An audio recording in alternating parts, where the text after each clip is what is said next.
Baik, Assalamualaikum warahmatullahi wabarakatuh. Perkenalkan, nama saya Dimas Arif Wicaksono dari jurusan Ilmu Administrasi Bisnis.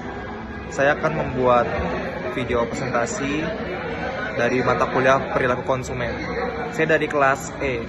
Jadi untuk pertanyaan nomor 1, mengapa komunitas AMIS dapat dikategorikan sebagai subbudaya dalam masyarakat Amerika Serikat?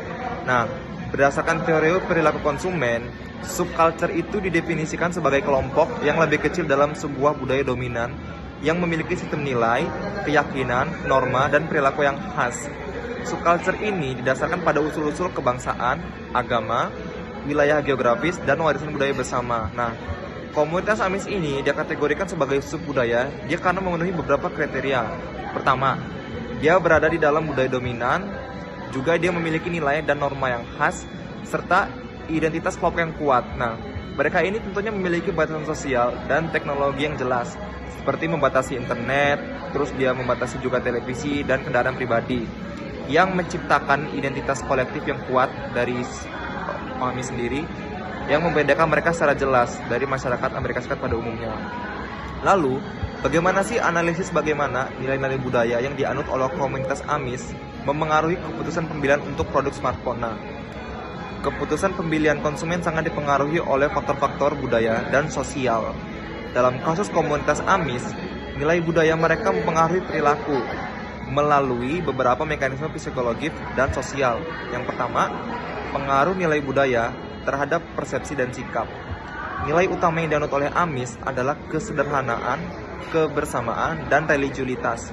Smartphone yang dirancang untuk konektivitas global, hiburan, dan media sosial dipersepsikan sebagai ancaman. Konsumen AMIS memiliki sikap negatif terhadap produk tersebut karena dianggap dapat memicu individualisme dan merusak kebersamaan keluarga dan mendekatkan mereka pada pengaruh duniawi yang bertentangan dengan nilai agama mereka. Lalu yang kedua, pengaruh kelompok referensi atau referensi groups. Komunitas AMIS sendiri memiliki primary reference group seperti keluarga, tetangga, pemimpin gereja yang sangat kuat. Dalam subculture yang erat, kepatuhan terhadap norma kelompok adalah hal yang mutlak. Keputusan pembelian tidak dilakukan secara individual, melainkan sangat dipengaruhi oleh persetujuan kelompok dari AMIS ini sendiri.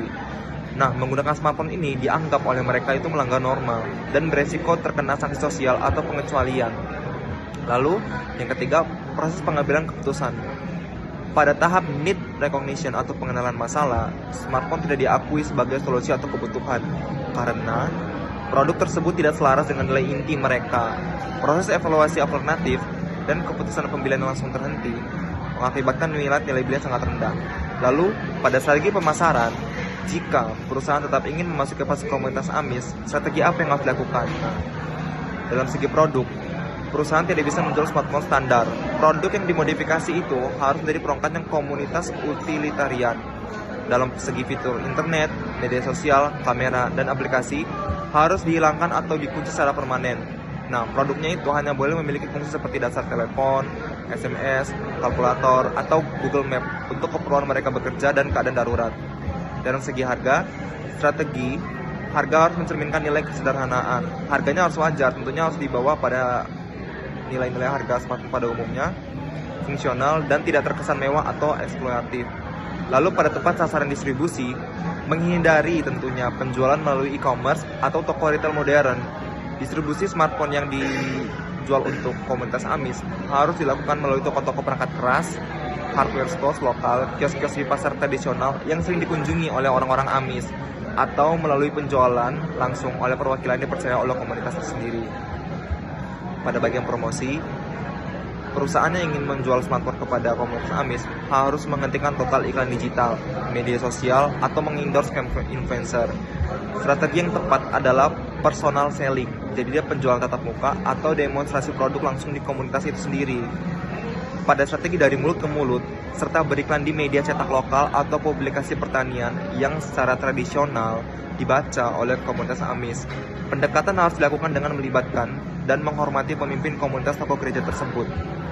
Lalu pada bagian evaluasi dan aplikasi, mengapa pemasar perlu memahami perbedaan budaya dan subculture? Nomor 1, untuk menghindari pemborosan sumber daya.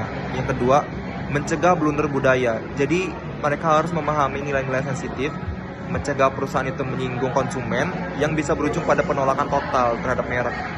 Lalu nomornya, ada menciptakan nilai pelanggan. Produk dan pesan pemasaran hanya akan diterima jika selaras dengan nilai-nilai yang dianut oleh komunitas AMIS, keyakinan, dan gaya hidup konsumen. Pemahaman subbudaya memungkinkan perusahaan merancang bauran pemasaran yang resonan dan dapat diterima oleh mereka. Lalu, menurut saya, teori segmentasi dan targeting pasar, sebuah segmen yang layak ditarget harus memenuhi kriteria Mazda, yaitu measure, accessible, substansial, dan different actionable. Berdasarkan kasus komunitas AMIS, untuk produk smartphone standar, komunitas AMIS bukanlah target yang besar yang layak karena tidak dapat diakses. Perusahaan tidak dapat menjangkau mereka melalui saluran komunikasi massal konvensional. Lalu, tidak dapat ditindaklanjuti. Perusahaan tidak memiliki kapasitas atau sumber daya yang cukup untuk mengubah nilai-nilai inti dan keyakinan religius yang sudah mendarah daging pada budaya mereka. Lalu kesimpulannya, kasus komunitas AMIS dan perusahaan elektronik membuktikan bahwa budaya dan subculture adalah faktor yang fundamental yang membentuk perilaku konsumen secara mutlak. Pemasar tidak dapat menggunakan pendekatan one size fits all atau satu ukuran untuk semua pada keberhasilan penetrasi pasar ke dalam suatu subbudaya.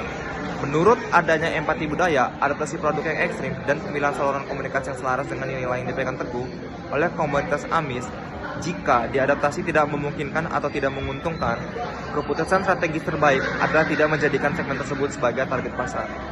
Baik, sekian dari video presentasi saya. Jika ada salah kata, saya mohon maaf. Saya akhiri. Wabillahi taufiq wal hidayah. Wassalamualaikum warahmatullahi wabarakatuh.